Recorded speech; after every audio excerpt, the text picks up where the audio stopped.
मुफ्ती साहब ॿार ॼणण खां बाद औरत केतिरा ॾींहं नापाक रहंदी ऐं जंहिं औरत जो ॿार ज़ाया थी वञे उहा केतिरा ॾींहं नापाक रहंदी। इन सवाल खे चङी तरह सम्झो।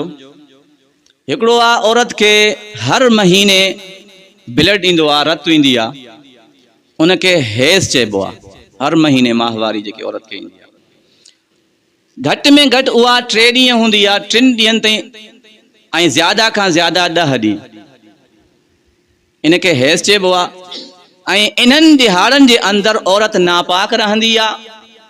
उन ॾिहाड़नि में न औरत नमाज़ पढ़ी सघे थी, न क़ुरान मजीद तिलावत करे सघे थी, न मस्जिद में दाख़िल थी सघे थी, न रोज़ा रखी सघे थी, ऐं न बैतुल्लाह जो तवाफ़ करे सघे थी।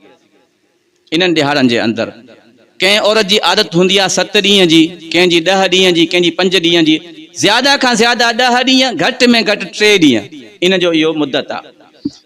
ॿियो खून हूंदो आहे जॾहिं औरत ॿार ॼणींदी आहे त ॿार जी पैदाइश खां बाद औरत खे खून ईंदो आहे। उन जी मुद्दत ज़्यादा खां ज़्यादा 40 ॾींहं आहे, ज़्यादा खां ज़्यादा, घटि बि थी सघे थी, कंहिंजी 10 ॾींहं, कंहिंजी 15 ॾींहं, कंहिंजी 20 ॾींहं, पर ज़्यादा जेकी मुद्दत आहे उहा 40 ॾींहं आहे। मतिलबु 40 ॾींहंनि खां बाद जेकॾहिं खून अचे थो त उहो नापाकी वारो खून न आहे, उहा का बीमारी आहे। 40 ॾींहंनि जे अंदरि अंदरि जेको ॿार जी पैदाइश खां बाद खून ईंदो उहो छा आहे? उहो नापाकी वारो खून आहे। त इन्हनि ॿिन्हिनि खूननि जे अंदरि औरत नापाक रहंदी। इहे तमामु जेका कम इबादतूं आहिनि, तिलावत आहे, मस्जिद में दाख़िल थियण आहे, या अज़दवाजी ताल्लुक़ आहे, इहो इन्हनि ॾींहंनि जे अंदरि नाहे करिणो औरत खे। त ॿार जी पैदाइश खां बाद बि जेतिरा ॾींहं, 40 ॾींहंनि जे अंदरि अंदरि जेतिरा ॾींहं खून अचे ओतिरा ॾींहं औरत नापाक रहंदी। बाक़ी रहियो इहो मसइलो त जंहिं औरत जो ॿार ज़ाया थी वञे त उहा केतिरा ॾींहं नापाक रहंदी। त इन जे लाइ उसूल ऐं ज़ाब्तो ज़हन में रखो त जेकॾहिं कंहिं औरत जो ॿार 4 महीननि खां पहिरियां ज़ाया थियो आहे, छो त जीअं हाणे क़ुरान जी आयत जे मुताबिक़ बि ॻाल्हि कईसे त 4 महीननि जे अंदरि ॿार जा आज़ा ठही वेंदा आहिनि, उन जे अंदरि अल्लाह साईं साह विझी छॾींदो आहे, मुकमल हिकिड़ो इंसान बणी वेंदो आहे।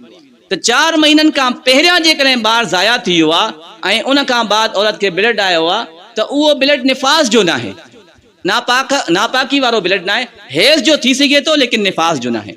हा, जेकॾहिं 4 महीना मुकमल थी चुका आहिनि, 4 महीननि खां बाद कॾहिं बि औरत जो ॿार ज़ाया थिए थो त पोइ उनखे निफ़ास वारो खून मुकमल करिणो आहे। जेतिरा ॾींहं बि खून ईंदो उहो नापाकी वारो खून आहे। या अंदाज़ो ईअं बि लॻायो जीअं ॿार ज़ाया थिए त ॾिसो उन ॿार जो को उज़ुव ठहियो आहे छा, का आंगुर ठही आहे या कोई बि उज़ुव ठहियो आहे, त उहा औरत जेतिरा ॾींहं उनखे ब्लड ईंदो उहा औरत नापाक रहंदी ऐं ओतिरनि ॾींहंनि जे अंदरि औरत खे नमाज़ वग़ैरह तिलावत नाहे करणी।